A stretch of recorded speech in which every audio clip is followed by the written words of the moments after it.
Assalamualaikum warahmatullahi wabarakatuh. Selamat pagi sebelumnya. Mohon izin kepada Bapak Abdurrahman selaku dosen mata kuliah Sistem Informasi Akuntansi.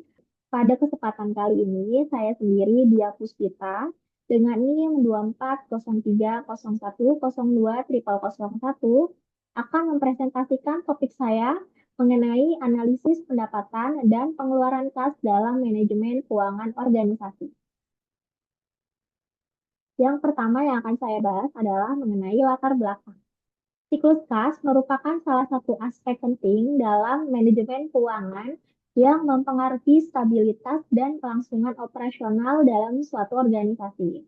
Setiap organisasi, baik itu perusahaan, lembaga, atau instansi pemerintah, perlu memiliki pengelolaan kas yang baik untuk memastikan aliran kas berjalan dengan lancar, baik itu pendapatan maupun pengeluaran kas. Siklus kas juga menggambarkan seluruh proses aliran uang yang masuk dan keluar dari suatu organisasi dalam periode tertentu, yang, yang mana terdiri dari pendapatan kas dan juga pengeluaran kas. Pendapatan kas merupakan sumber utama yang memungkinkan organisasi untuk terus beroperasi.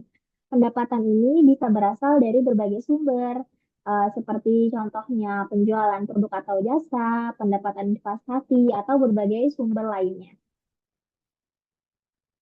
Sebaliknya, pengeluaran kas mencakup biaya-biaya yang harus dikeluarkan untuk mendukung kegiatan operasional, seperti gaji karyawan, biaya produksi, pengadaan barang, dan pembayaran hutang-hutang organisasi. Kedua elemen ini memiliki hubungan yang erat dan harus dikelola dengan baik, agar tidak terjadi ketidakseimbangan yang dapat berdampak pada kesehatan keuangan organisasi. Nah, pada kesempatan kali ini, materi yang akan saya bahas, yang pertama itu ada konsep dasar, yang kedua ada proses siklus pendapatan, yang ketiga ada proses siklus pengeluaran, yang keempat ada interaksi, dan yang terakhir ada strategi pengelolaan kas. Yang pertama yang akan saya bahas adalah konsep dasar siklus pendapatan dan pengeluaran. Siklus pendapatan dan pengeluaran kas merupakan alat yang vital dalam mengelola keuangan organisasi. Dalam pengelolaan yang tepat, organisasi dapat menjaga likuiditasnya, mempererat fondasi keuangan, dan memastikan kelangsungan operasional yang efisien. Lalu selanjutnya ada proses pendapatan kas. Siklus pendapatan kas berfokus pada aliran uang masuk yang diterima oleh organisasi. Pengelolaan yang tepat terhadap setiap langkah dalam siklus ini sangat penting untuk menjaga kelancaran operasional. Materi selanjutnya yang akan dibahas adalah langkah-langkah pendapatan kas. Yang pertama, melakukan penawaran dan pemasaran mengenai produk atau jasa yang kita jual. Selanjutnya, setelah kita melakukan penawaran, jika ada konsumen yang ingin membeli, lalu kita melakukan pemesanan. Selanjutnya, melakukan pengiriman produk atau jasa dan mengirimkan tagihan. Setelah dikirimkan tagihan, kita menerima pembayaran dari customer, lalu melakukan pencatatan transaksi, serta rekonsiliasi kas, dan yang terakhir adalah pembuatan laporan.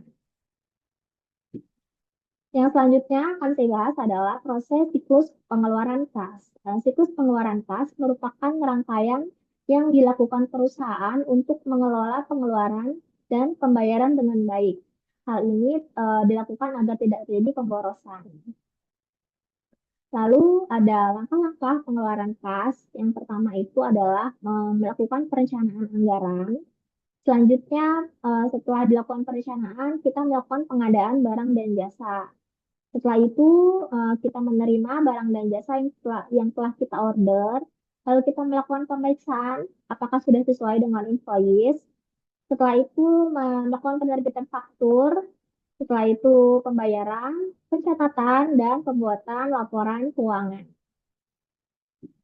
Nah, kita sampai di materi terakhir, yaitu strategi pengelolaan siklus kas.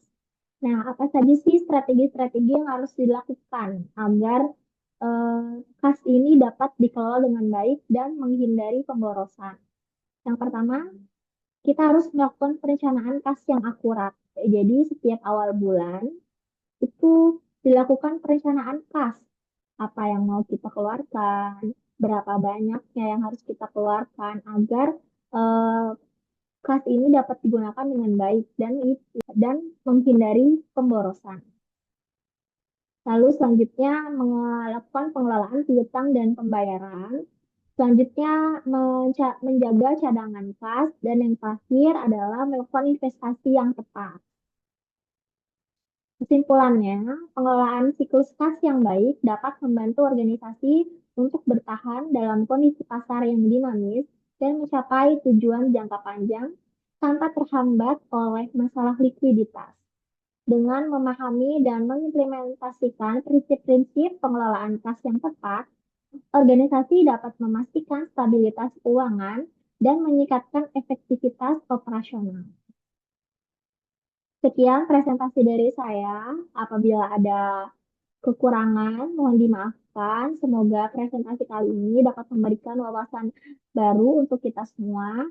Terima kasih atas kesempatannya. Wassalamualaikum warahmatullahi wabarakatuh.